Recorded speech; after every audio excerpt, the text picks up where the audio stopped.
yesterday is Nordstrom dumped Donald Trump's daughter's line because, for a fact, I've done the research myself, talked to a few people that I know in the United States, that the product was not selling. It was dead in the water. They couldn't give it away.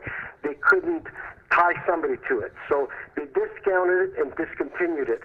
The President of the United States, the President of the United States, the President of the United States, the President of the United States took umbrage to it and called out Nordstrom for discontinuing his daughter's line, which is bizarre. It's crazy. It's unprecedented.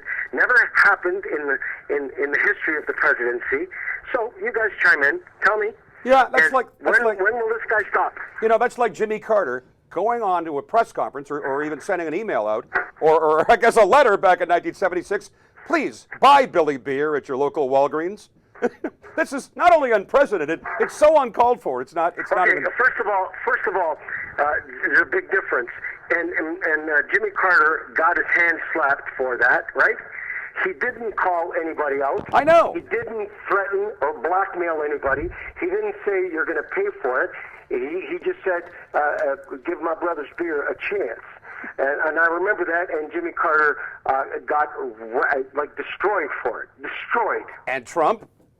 Trump apparently he took a page out of John Gotti. He's the Teflon Don of presidents. Hey Frank, can I ask you a question? Because I've been asking this for a while. You consistently say that nobody wants him to do better, be more successful than you. That's what you always say.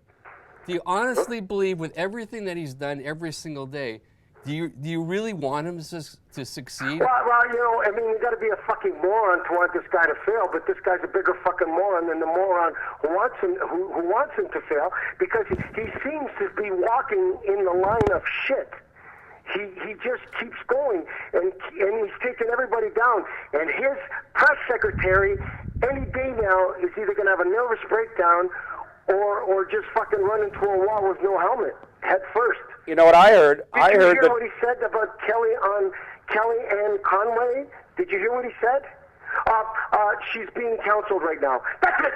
That's it. What does that mean? What does that mean, Perry? She's being canceled right now. I don't know, but that sounded like a good imitation of Melissa McCarthy doing the Sean Spicer. But Sean Spicer, right now, where can he possibly go? I'm telling you, Frank, he will not last. You talk about the 100 days of Donald Trump. He will not last more than 2 months. He's got two problems. One, he's dealing with a fucking president who's crazy. And second, he's crazy. And the president doesn't like him. That's right. What I'm saying. I give him 60 days or less, and he's out. He will be the shortest. You know what? You're too kind, and you're a good human being. I say by the end of February, he's gone. Okay, but that'd be like the shortest term of a press secretary, which, by the way, is the hardest job in the world. These guys do not last. The press secretary for Barack Obama had no problems. The press secretary for George W. Bush Jr. had a bit of a issue. Had some issues.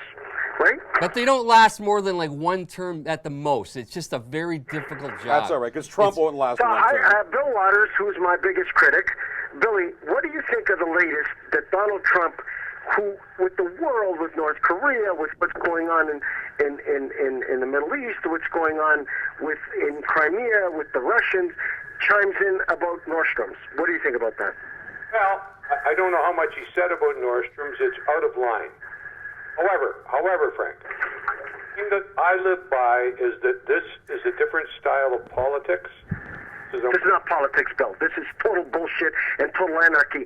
And even the gentleman that he picked, who I like, to take Justice Scalia's place, I really like him. That was a setup. What do you mean it was a setup? Well, he and you got me there. Like, what do you mean it was a setup? He picked him. He handpicked this guy himself. And the thing that bothers me about the Nordstrom thing is 20 minutes into his daily briefing with the intel, the intelligence. So he tweets about his daughter getting dropped by Nordstrom. So that's topic number one. What about the ranting and raving where he says where he says defeating ISIS is that number 2. It is great. It almost reminded me of the movie A Few Good Men with Jack Nicholson being grilled by Tom Cruise, right. Where he says, "We're in grave danger." Grave danger. That's right.